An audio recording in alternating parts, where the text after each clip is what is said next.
Okay.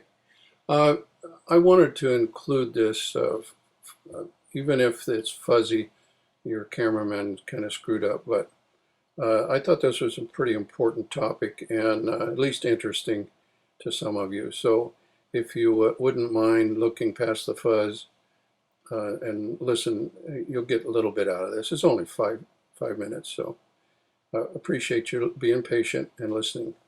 Appreciate it. Bye. Okay, I wanted to show you a little project I have. Somebody bought a couple of used axles from me. They're going to be shipped long distance, and I was afraid they were going to get damaged, and so I had to build a shipping crate for them. It's made out of 1x4s. It's 8.25 wide. 3.5 high is a finished 1x4. This is pine, 33 feet long, 33 inches long. I drilled holes in the center braces. I wanted to lock the axle in because I didn't want the gear head, the gear to get damaged, and or the threads for the taper or the taper. So I drilled a hole in each end piece. I drilled 1 1/8 inch hole in the cross brace close to the axle end, kind of locks the axle in. I also put a 1x4 in to lock the gear head to the end board, and the hole closest to the taper edge is a little bit larger. It's like 1 3/8, but it could all be 1 1/8 the dimension of the axle. And then I'm going to put a plate over the top here because of the possible damage in transit. So this box will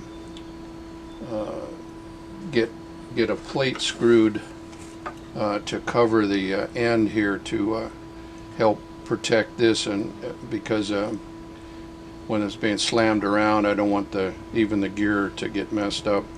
The end should be okay, but we're going to have a facing on there. This is a 1/4 inch plywood. It'll face over the end, and the axle really won't shift because of this brace. If you'll notice, I'll turn this over, and the brace is screwed in place, and it locks the axle head in, so the axle really can't move. You see the axle locked in. The threaded end goes into the other face end. So I think it's going to work out pretty good, and then it will be covered with a 1x4 on the top and the bottom, so you have a facing on the end where the thread is, and on the top and bottom it'll be screwed in place with flathead screws, and the screws that I use for these are about 2-inch long. They can be Phillips head flat tapered heads, and